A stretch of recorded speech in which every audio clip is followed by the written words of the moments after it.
नमस्कार, आदाब, सत श्री अकाल, जय भीम, जोहार। साथियों, इस समय बाबा साहेब डॉक्टर भीमराव अंबेडकर जी के प्रति काफी सारे झूठे झूठे अफवाहें फैलाए जा रहे हैं। कल साथियों बाबा साहेब डॉक्टर भीमराव अंबेडकर जी का जब जन्म थी, पूरे भारत देश के अलावा अन्य देशों में धूमधाम से मनाए जा रहे थे। उसी दौरान साथियों कुछ तथाकथित मनुवादी लोग, असामाजिक तत्वों के लोग और जो विशेष राजनीतिक पार्टी के जो दल के लोग हैं, वो लोग अंबेडकर के प्रति झूठे मूठे अफवाहें फैलाए जा रहे थे, झूठी खबरें फैलाए जा रहे थे भरी मंच में। बाबा साहब अम्बेडकर के प्रति साथियों इन लोगों ने पहला अफवाह यह फैलाया है कि बाबा साहब अम्बेडकर जी खुद भारत का संविधान जलाना चाहते थे। दूसरा अफवाह साथियों ये लोग ये फैला रहे हैं कि बाबा साहब अम्बेडकर जी आरक्षण सिर्फ 10 साल के लिए दिया थे। तीसरा साथियों अफवाह ये लोग ये फैला रहे हैं कि अम्बेडकर जी कहते थे, मानते थे कि जिस दिन एक आदिवासी समुदाय के वर्ग का व्यक्ति एक सर्वोच्च पद में चला जाए, राष्ट्रपति बन जाए, उस दिन आरक्षण समाप्त कर देनी चाहिए। क्या बाबा साहब अंबेडकर जी ये तीन बातों में से एक भी बात बोले हैं? क्या ये सच है? क्या ये साथियों जो फैलाया जा रहा है ये झूठी अफवाहें हैं? ये झूठी अफवाहों का साथियों आज मैं पर्दाफाश करूंगा आज के इस वीडियो में। बस मेरा छोटा सा अपील है, इस वीडियो को शुरू से अंत तक जरूर देखें। वीडियो अच्छा लगे तो लाइक करें, चैनल में पहली बार आए चैनल को सब्सक्राइब कर लीजिएगा, बेल आइकन प्रेस करिएगा ताकि जब वीडियो अपलोड करूं आपके पास नोटिफिकेशन पहुंचता रहे। सबसे पहला अफवाह साथियों, क्या बाबा साहब डॉक्टर भीमराव अंबेडकर जी भारत का संविधान जलाना चाहते थे? तो इसका जवाब साथियों सुनिए। 2 सितंबर 1953 को साथियों बाबा साहब डॉक्टर भीमराव अंबेडकर जी राज्यसभा सदन में दो प्रस्ताव लेकर पहुंचते हैं। बाबा साहब अंबेडकर जी प्रस्ताव में पहला प्रस्ताव यह था कि राज्यपाल जो होते हैं राज्य का, उसकी शक्ति बढ़ाना, उसकी पावर बढ़ाना। जैसे साथियों मान लीजिए अगर एक राज्य है, एक स्टेट है, और वो स्टेट का मुख्यमंत्री अपनी राज्य को अगर बढ़िया ढंग से नहीं चला पा रहा है, एकदम संविधान का उल्लंघन हो रहा है, अवहेलना हो रहा है, तो वैसे स्थिति में उस राज्य में राष्ट्रपति शासन लगता है। तो राष्ट्रपति शासन जब लगता है तो वो किसके दिशा निर्देश में लगता है? तो राज्यपाल के दिशा निर्देश में। उस समय राज्य का पूरा जो संचालन होता है, जो कार्य होता है, वो राज्यपाल के हाथ में आ जाता है। तो यही सब प्रकार के साथियों पावर बाबा साहब अम्बेडकर जी राज्यपाल को देना चाहते थे, पहला प्रस्ताव। लेकिन ये प्रस्ताव को साथियों पूरी तरीके से पूरा सदन में लोगों ने विरोध कर दिया, बाबा साहब अम्बेडकर जी का ये प्रस्ताव को फेल कर दिया। दूसरा प्रस्ताव साथियों बाबा साहब अम्बेडकर जी का महत्वपूर्ण प्रस्ताव था। महत्वपूर्ण प्रस्ताव ये था कि बाबा साहब अम्बेडकर जी मानते थे, ये चाहते थे कि देश के अंदर बहुसंख्यक और अल्पसंख्यक में कोई भेदभाव ना हो, और सरकार भी अगर कोई कार्य करे तो अल्पसंख्यक और बहुसंख्यक के आधार पर कोई कार्य ना करें। ऐसे में बहुसंख्यकों को ऐसा लगेगा कि अल्पसंख्यक कमजोर है, और अल्पसंख्यकों को ऐसा लगेगा कि बहुसंख्यक मजबूत है, और बहुसंख्यकों से अल्पसंख्यकों को डर बना रहेगा। तो बहुसंख्यक किसी गलत तरीके से ट्रीट अल्पसंख्यक के साथ ना करे, यही चाहते थे बाबा साहब अम्बेडकर जी। कि आने जो हमने मकसद, जिस मकसद से भारत का संविधान बनाया कि यहाँ किसी जाति, धर्म, लिंग के आधार पर कोई भेदभाव नहीं हो, देश के अंदर सबके लिए समानता हो, इक्वालिटी बिफोर लॉ की बात जो बाबा साहब अम्बेडकर जी संविधान में किए थे, वो चीज साथियों पूरा धरातल में बाबा साहब अम्बेडकर जी देखना चाहते थे कि हमने जो लिखा भारत के संविधान में, क्या सच में हमारा देश इस प्रकार से चल पाएगा या चल रहा है या नहीं। बाबा साहब अम्बेडकर जी जानते थे कि ये जो बहुसंख्यक आबादी के जो लोग हैं, ये लोग अल्पसंख्यकों को दबाएंगे इस आधार पर कि अल्पसंख्यक की संख्या कम है, अल्पसंख्यक अलग भाषा बोलने वाले हैं, अल्पसंख्यक का कस्टम कल्चर अलग है, इसकी आबादी बहुत कम है, तो चलो इनको दबाते हैं, चलो इनको शोषण करते हैं, चलो इनके साथ अत्याचार करते हैं। जो वर्तमान समय में साथियों देखा भी जा रहा है। बहुसंख्यक यानी हिंदू लोग मुसलमानों के पास से अभी देखिए मुसलमानों के साथ कैसा ट्रीट करते हैं। धार्मिक संप्रदाय हर फेस्टिवल में हो ही जाता है। मारे कौन जाते हैं? मुसलमान लोग। दंगा कौन करते हैं? बहुसंख्यक लोग।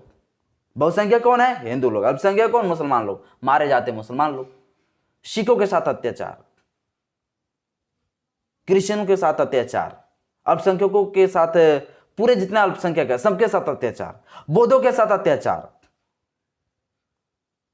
तो इस प्रकार से साथियों अत्याचार देश के अंदर ना हो, कोई बड़ा और कोई छोटा नहीं, सब धर्म के लोग इक्वल हो, एक जैसा हो, सबके प्रति एक दूसरे की जो भावना हो एक जैसा हो, सभी एक दूसरे से एक जैसा ट्रीट करे, कोई गलत तरीके से एक पार्टिकुलर धर्म को ट्रीट ना करें।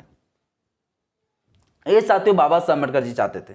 बाबा साहब अम्बेडकर जी चाहते थे कि अल्पसंख्यकों को हितों की रक्षा के लिए इसकी कस्टम कल्चर को बढ़ाने के लिए विद्यालय की व्यवस्था हो, उनके लिए विद्यालय खोले जाए, उनके लिए बजट अलग आया जाए, उनके लिए जो है खेल कूद के सामान होने चाहिए, उनके लिए शिक्षा के लिए जो है अलग से टीचर की नियुक्ति होनी चाहिए। तो इस प्रकार से साथियों बाबा साहब अम्बेडकर जी जो है अल्पसंख्यकों के हितों की रक्षा देना चाहते थे। बाबा साहब अम्बेडकर चाहते थे कि जब बहुसंख्यक अगर रैली जुलूस अगर निकाल रहे हैं, कोई प्रोग्राम कर रहे हैं, कोई फेस्टिवल अगर धूमधाम से मना रहे हैं, तो उसी प्रकार से जो है अल्पसंख्यक को भी जो है जुलूस निकालने, रैली निकालने का अधिकार है, उनके पास भी ये राइट्स अधिकार है। ये साथियों बाबा साहब अम्बेडकर जी चाहते थे कि अल्पसंख्यक और बहुसंख्यक में कोई भेदभाव नहीं हो, जो अभी वर्तमान समय में साथियों ये भेदभाव हो रहा है।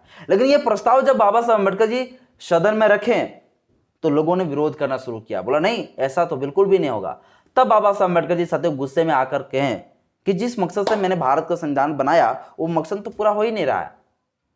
जिस मकसद से जो संविधान में मैंने जो प्रोविजन किया, जो आर्टिकल में जो मैंने लिखा, वो चीज तो यहाँ हो ही नहीं रहा है, सबके लिए एक जैसा बात हो ही नहीं रहा है, तो फिर ये संविधान रखे क्या फायदा।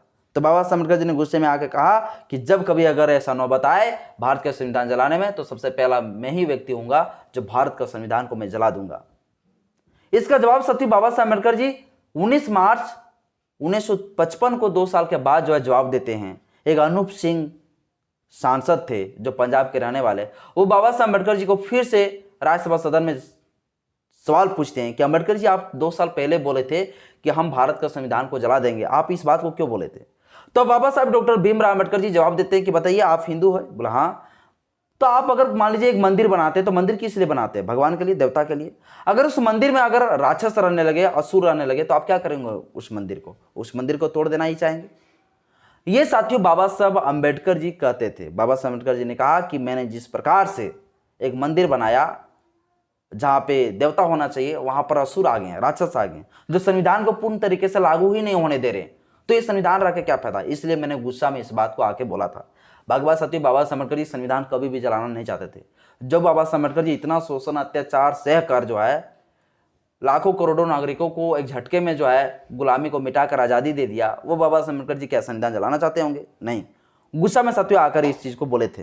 बाबा साहब अम्बेडकर जी पहले ही बोल दिए थे, संविधान जिस समय लागू होने वाला था, संविधान जिस समय पेश होने वाला था संविधान सभा में 26 नवंबर 1949 से ठीक पहले एक दिन जो है 25 नवंबर 1949 को बाबा साहब अम्बेडकर जी जो है सदन में बोले थे कि संविधान चाहे जितना भी अच्छा हो लेकिन लागू करने वाले लोग अगर बुरे होंगे तो संविधान बुरा ही साबित होगा।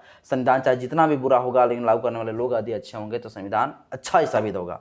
ये अम्बेडकर जी बोले थे। और इसी चीज को साथियों बाबा साहब अम्बेडकर जी ने दोहराया 1953 में कि ये लोग लागू ही नहीं होने दे रहे हैं, गलत लोगों के हाथ में भारत का संविधान चला गया, इसलिए गुस्से में बोले। अब साथियों दूसरा अफवाह ये फैलाया जा रहा है, क्या बाबा साहब अम्बेडकर जी कभी बोले थे कि आरक्षण सिर्फ 10 साल के लिए, तो बिल्कुल भी नहीं साथियों। क्या लिखित कहीं प्रमाण है, तो कहीं भी लिखित प्रमाण नहीं, कोई वीडियो रिकॉर्ड है, कुछ भी नहीं, कहीं कोई प्रमाण नहीं, कहीं भी नहीं लिखा गया कि आरक्षण सिर्फ 10 साल के लिए था। हाँ, आजादी से पहले ठीक जो है संविधान सभा में जो है आरक्षण को लेकर खूब ज्यादा लंबा चौड़ा बहस चल रहे थे, बहुत ज्यादा विवाद भी हुआ। सरदार पटेल जो कभी नहीं चाहते थे कि जो है SC ST लोगों को जो है रिजर्वेशन मिले, वो चाहते थे रिजर्वेशन पूरी तरह से समाप्त कर दिया जाए, सरदार पटेल। लेकिन बाबा साहब अम्बेडकर जी ने कहा कि मैंने कोई भीख नहीं मांगा रहा है, बल्कि ये हमारा पूना पैक्ट वाली समझौता है जो गांधी के साथ हुआ था, मैं तो आरक्षण देके ही रहूंगा। बाबा साहब अम्बेडकर जी ने रिजर्वेशन की व्यवस्था किया, SC ST लोगों को सरकारी नौकरियों, सार्वजनिक जगहों पर, शिक्षा में जो रिजर्वेशन दे दिए बाबा साहब अम्बेडकर जी। इसके बाद साथियों बाबा साहब अम्बेडकर ने कहा कि नहीं, मुझे राजनीतिक मामलों में भी जो है आरक्षण चाहिए, तो सरदार पटेल ने खुलकर जो है इसका विरोध किया। लेकिन फिर से जो है बाबा साहब अम्बेडकर जी ने कहा कि इसका विरोध कर रहे हैं, अगर मेरी बात को नहीं माना जाता तो मैं संविधान सभा को ही छोड़कर मैं चला जाऊंगा, जैसे चाहते आप संविधान को लिख सकते हैं। तो किसी को पावर नहीं था, औकात नहीं था कि भारत का संविधान कोई लिख सकते हैं। तो अम्बेडकर जी का साथियों आखिर में बात मानना पड़ा, और शिक्षा के मामलों में, सार्वजनिक जगह के मामले में, सरकारी नौकरियों में जो रिजर्वेशन की बात है उसमें बाबा साहब अम्बेडकर ने कहा कि ये आजीवन भर तब तक रहेगा जब तक पूरा छुआछूत भेदभाव खत्म ना आ जाए, जब तक समानता ना आ जाए तब तक जो है सरकारी नौकरियों में रिजर्वेशन रहेगा। लेकिन राजनीतिक मामलों में साथियों बाबा साहब अम्बेडकर ने कहा कि इसमें 10-10 साल के बाद जो प्रीव्यू किया जाएगा, देखा जाएगा कि सुधार आ रहा है या नहीं आ रहा, तब जो है फिर राजनीतिक मामलों पे आरक्षण जो है फिर सोचा जाएगा, समझा जाएगा। लेकिन 10-10 साल में देखा जाएगा कि सुधार हो रहा है या नहीं। ये साथियों बाबा साहब अम्बेडकर जी बोला था, कभी नहीं कहा था कि आरक्षण जो है 10 साल के लिए, और सरकारी नौकरियों में तो बिल्कुल भी नहीं कहा था। तीसरा साथियों जो अफवाह फैलाया जा रहा है कि बाबा साहब अम्बेडकर जी ने कहा था कि जिस दिन सर्वोच्च पद में, राष्ट्रपति के पद में जो है को आदिवासी चले जाएंगे, उस दिन जो है आरक्षण खत्म हो जाएगा। जो पूरी तरह से साथियों 100% ये झूठ है, सिर्फ अफवाहें हैं। कभी बाबा साहब अम्बेडकर जी ने ऐसा बात कभी नहीं बोला कि राष्ट्रपति जिस दिन बन जाएंगे को आदिवासी तो आरक्षण खत्म हो जाएंगे। ये सारा साथियों जो फैलाया जा रहा है ये झूठ अफवाह है, इससे थोड़ा बचना है। इस वीडियो को साथियों अधिक से अधिक लोगों के पास शेयर कर दें। आज ये वीडियो आपको कैसा लगा मुझे कमेंट बॉक्स में अपना राय जरूर बताइएगा। जय भीम, जय